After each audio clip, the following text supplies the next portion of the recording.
I am a 44-year-old woman who recently lost her husband at the age of 48. We spent 20 long years together and married twice during that period. The first was 12 years ago, and then 5 years ago we remarried and began walking through life together again. A few weeks ago, it was discovered that he had cancer, and soon after, there was nothing we could do and he passed away.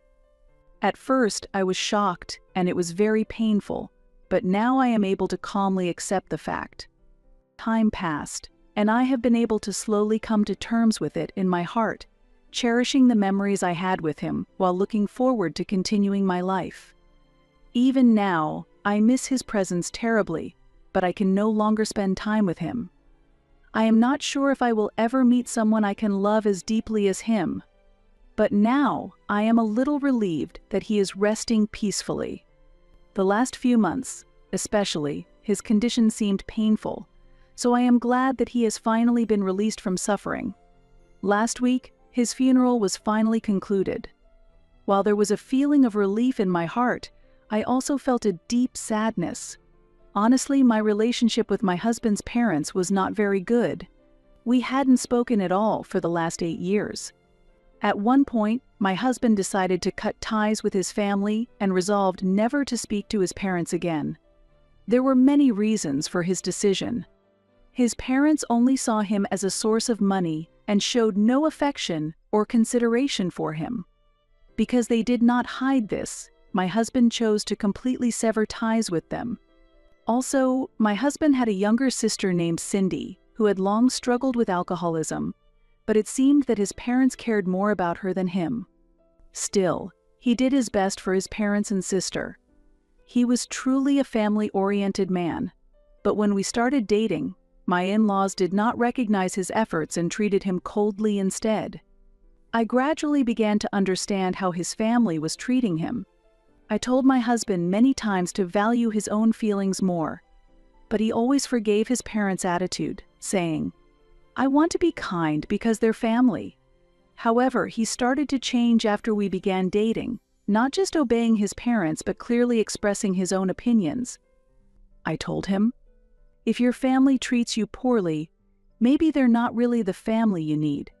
As our relationship continued, he grew increasingly dissatisfied with his parents, leading to conflicts between them.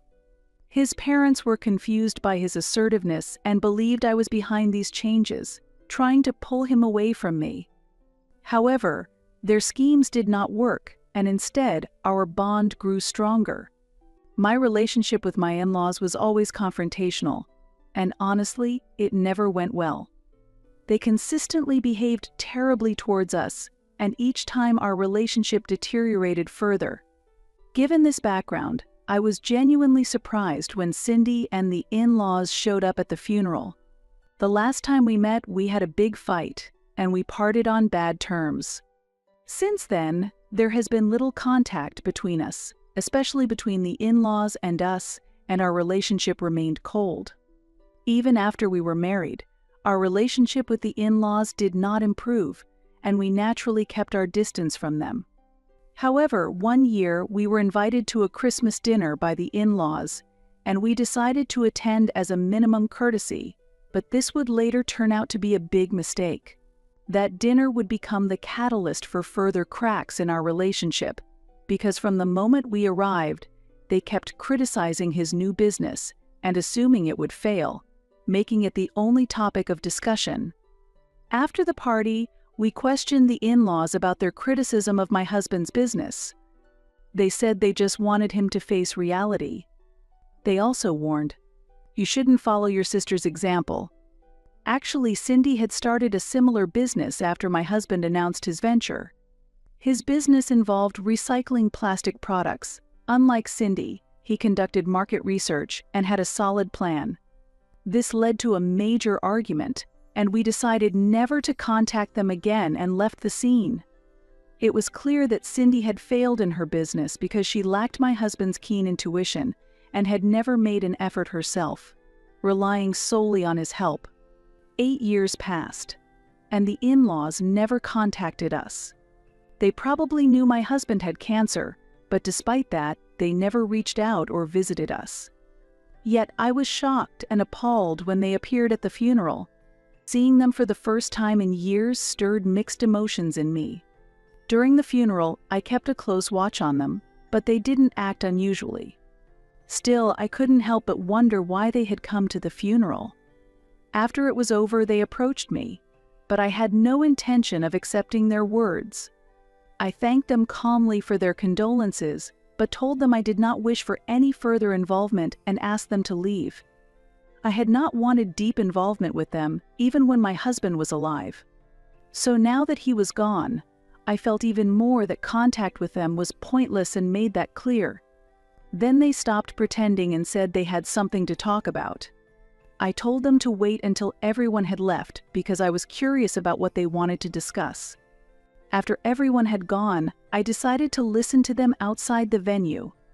Cindy had left with the others without waiting, so it was just me and my in-laws left. They explained that they had debated visiting my husband during his hospitalization, but ultimately decided against it as his condition had worsened significantly. They didn't want to burden him further.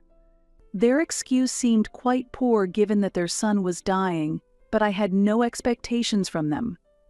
I firmly told them that no excuses were needed, and I just wanted them to get to the point. After a long day, I didn't have the energy to waste any more time. My attitude clearly surprised my in-laws, but I thought it was a natural reaction. I felt the reason they had come was probably to say a proper goodbye to their son, my husband. Additionally, I suspected that discussing my husband's inheritance was also one of their motives. It was already clear that I would be taking over his affairs, which everyone should understand by now.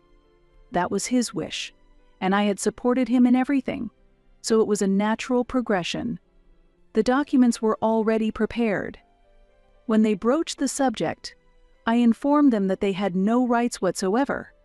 Everything was decided from the beginning, and all legal proceedings were arranged as soon as we knew about his illness. I quickly realized they were trying to involve Cindy in the business, but I had no intention of accepting that. After a brief silence, they asked if they couldn't take over the business. Could they at least inherit some real estate?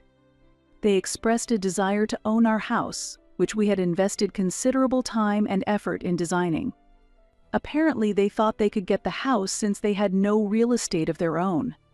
They said the house was too big for me to live in alone. They talked about wanting to change their own home, planning to move into ours and rent out their house to increase their income. Hearing this proposal, I was truly shocked. After not contacting us for 8 years, showing up suddenly at the funeral and asking to take over the house we built was utterly unacceptable. I felt outraged and yelled at them to leave. I couldn't stand looking at them. I already harbored significant anger towards them, and I believe they felt similarly towards me, as I had shouted at them twice before. When I raised my voice, they immediately retorted, "We just want to have a calm discussion."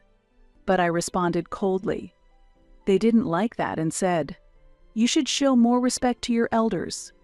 I quickly rebutted.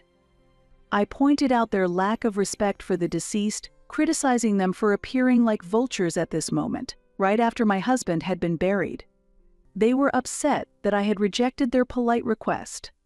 They threatened to sue for my husband's estate, further complicating the situation. For the record, there was a will, and it stated that all his possessions were to be transferred to me. I couldn't understand why they would make such threats. When they mentioned suing, I thought it was a bad idea. My husband had clearly stated that even if they went to court, they would never win. They blamed me for not speaking to their son for 8 years and for not being able to reconcile, but I didn't accept that reasoning. They believed I manipulated my husband to turn against them and ensured that they would be left with nothing. I was appalled, told them to leave, and after they left, I drove home. At that time, I was so angry that I couldn't think calmly and completely forgot about the video my husband had asked me to show his parents if they came to the funeral. I had completely forgotten about it until I got home and remembered. Indeed, I clearly remembered preparing and recording the video with him a month before he passed away. I knew this video would be very painful for the in-laws. After resting for a few days, I decided to tell my in-laws how they had treated their son, and that the cause was not me, but themselves. A few days after the funeral, I decided to contact them. However, since we were both refusing to communicate, I decided to drive directly to the in-laws' house to show them the video. They were surprised I had come, but I approached calmly, informing them that my husband had left something for them, and I had come to show it. I could feel that they strongly wanted to close the door on me, yet I also felt that they were interested in what I had to say. However, they were curious about the content, so we went to the living room and watched the video together. My husband might have foreseen that his parents would trouble me after his death. That's why he had arranged all the necessary legal measures. The content of the video was him criticizing his parents' past actions. He talked about how his parents treated Cindy specially, always prioritizing her and putting him second. He also talked about the terrible treatment he received from his parents during high school. His parents refused to pay any expenses for his college education, and instead, they partied day and night. Yet, whenever his sister started something, they spared no expense, spending thousands of dollars on her. When he started his first job, his parents were always comparing him and Cindy. At that time, Cindy was making a bit more money than my husband. However, his parents' dismissive attitude toward his startup plans was utterly unacceptable. They never admitted their mistakes, and when my husband was diagnosed with cancer, they avoided talking to him. Now, they have no right to complain to me. My husband thought that leaving them nothing was most fitting for them. In the video, he told them never to appear before me again, and since they had been as good as absent from his life, his death should not matter much to them. Similarly, my husband did not concern himself with his parents or family, because for him, the only true family was me. Those words warmed my heart, and tears involuntarily spilled from my eyes. At the end of the video, the words he spoke about me were particularly impactful, and by the time it finished, the in-laws were at a loss for words. After it ended, I stood up calmly and said, "Even if you sue, I will use this video as evidence that my husband cut off relations with you and left nothing. He had been treated horribly by his parents for years, and they should not blame anyone but themselves. I hope they understand that this situation was not due to my influence or manipulation. Instead of accepting this, they blamed me and accused me of being cruel to show them the video while they were grieving the loss of their son. Furthermore, they claimed I had used an editing app to alter the deceased's face in the video, continuously constructing illogical theories to evade their guilt. When I responded that I had no obligation to prove anything, they called me selfish and said I did not deserve what my husband had left me. They seemed confused while accusing me. Since then, I have wondered if it was right to show them that video. While the in-laws had always treated my husband poorly, they were undeniably his family. I regret showing the video to my in-laws a little. It's been a week since I visited them, and they have yet to contact me. On the day I left their house, they were furious, accusing me of intentionally trying to hurt them, threatening to stop the lawsuit, or instigating them to contest the will. If they wish to proceed in that manner, they are free to do so.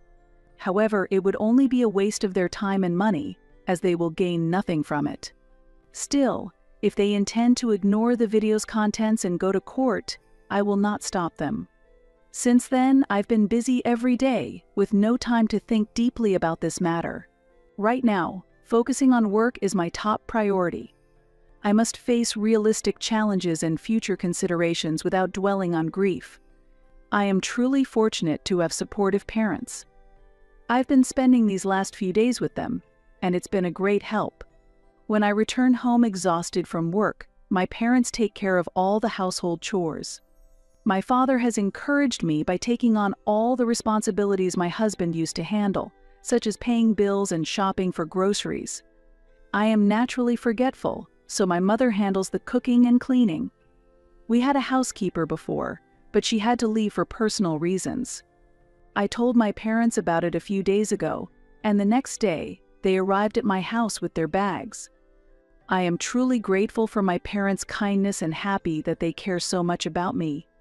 On the other hand, it seems my in-laws have decided to contest my husband's will. I was informed about this by my husband's lawyer. Nevertheless, I feel that even if they lose the lawsuit, it won't cause a major issue. I was surprised when they sent me an email saying that the method I used to drive them away was wrong. They felt that the video did not prevent them from achieving their goals. To them, what my husband had built should naturally pass into their hands. Because he was their blood relative before he was my partner, they believe they have a stronger right to his estate. They assert not only their right to his property, but also insist they are entitled to the business shares they consider rightfully theirs. However, courts make decisions based on law, not emotions, so their sense of entitlement will likely not help them in the lawsuit. Thinking the email could be useful evidence, I forwarded it to my lawyer. I am still living with my parents, and their support has been very helpful. My parents have also offered to speak with my in-laws to try and resolve the issue amicably. As parents, they believe that negotiating might improve the situation. However, I told my parents that it's fine, and that I prefer the in-laws to proceed with the lawsuit. I know that the lawsuit will be a massive waste of time and money for them. My real goal is to have my in-laws exhaust their resources and time. Over the past few weeks, friends and acquaintances have been visiting to express their condolences and concern. Some who could not make it to the funeral have been in touch, and I've been busy with responding to them and my work commitments, leaving little time to deal with my feelings. However, the other day when I went to my husband's office to retrieve some work-related documents, I was unexpectedly overwhelmed with tears. I missed my husband terribly. I could imagine him standing there, and I wished I could tell him how much I loved him and how lonely I felt, but the realization that it would never happen again was heart-wrenching. Now, my sole focus was to ensure our business thrives, keeping the sorrow to myself. I believe doing so honors my husband's memory. He dreamed of us succeeding in building a prosperous life together, and I am committed to fulfilling that dream. It has been about 2 weeks since the in-laws contested the will, but so far, there has been no significant progress. However, something unexpected happened yesterday. I received a message from Cindy. Honestly, I was surprised. Considering our limited interaction and what her parents are currently doing, it seemed odd for her to reach out. We aren't particularly close, nor do we usually exchange messages. I hadn't blocked her, so her message came through directly. The content was that she wanted to talk and asked if she could come to my house. Initially, I felt uneasy and thought about refusing and blocking her immediately, but then I decided to hear her out. I felt it was the right decision to have a proper conversation with Cindy, especially considering her effort to contact me, since it might be related to her parents in some way. Thus, I replied, inviting her to come over. My parents were home, so I wasn't particularly worried. When Cindy arrived, she was holding flowers and offered her condolences. She said she hadn't been able to express her grief at the funeral due to the chaos and wanted to let me know how deeply saddened she was by my husband's passing. Her words were very warm, and I was speechless because they were completely different from the selfish, noisy persona I had associated her with from family gatherings. She seemed to have changed significantly, having quit drinking several years ago, which was clearly evident in her demeanor. Then, she finally got to the main point and told me that her parents were trying to hurt me, and that it would be very unpleasant. The in-laws had concocted several lies that my husband had borrowed money from them to start his business, and they were planning to claim that my refusal to meet their demands was because I had to pay them back. Since there was no contract, the in-laws couldn't legally sue me, and instead, they were planning to post about this matter on social media. This plan was utterly foolish, and I couldn't understand why they thought it would work. However, thanks to Cindy informing me, I was able to prevent this in advance. Cindy apologized, explaining that she had been trying to become a better person over the last few years and had thought about reaching out to us several times. However, due to her past behavior towards her brother, she hadn't been able to muster the courage for many years. She regretted that it was too late now that her brother was gone. Suddenly, she started crying, and I didn't know how to respond, but my father quickly came to comfort her, made her tea, and helped her calm down. When she was leaving, calm again, I reassured her that everything would be all right, and that my husband would surely appreciate her efforts. She seemed a bit relieved by this. Even if it took her a long time to realize her mistakes, I believe my actions were not wrong. At least Cindy had regained her composure, something that the in-laws could not achieve. Honestly, I no longer hold any grudges towards her. I had thought the in-laws did not provide enough support to either of their children and favored Cindy, giving her special benefits. But in reality, they were just indulging her, and ultimately, neither child received any real love. I felt very sorry that both of them were so underprivileged. They deserved to have met better parents and lived a more loving life. I informed my lawyer about what Cindy had told me. Ultimately, we decided not to take any action immediately. We planned to wait for the in-laws to make their social media post, which we could then use in court later. I spoke with Cindy as well, and she said she would be willing to testify against her parents if it came to that, so everything was proceeding smoothly. Eventually, the in-laws did make the post on social media. I immediately sent them an email warning that I would take legal action for defamation if they did not remove the post. Although I was hoping they would leave it up, they quickly realized they were fighting a losing battle. Perhaps knowing that Cindy was on our side made them understand that they could not win. They removed the post quickly, but continued to claim that they had not given up on getting everything from me. I was getting quite tired of dealing with them, so I wished them luck and blocked their email address. This allows the in-laws to act however they please now. I sincerely wish them well because I feel they need it. With Cindy no longer on their side, they've become isolated. I plan to watch from afar how they manage to move past this incident.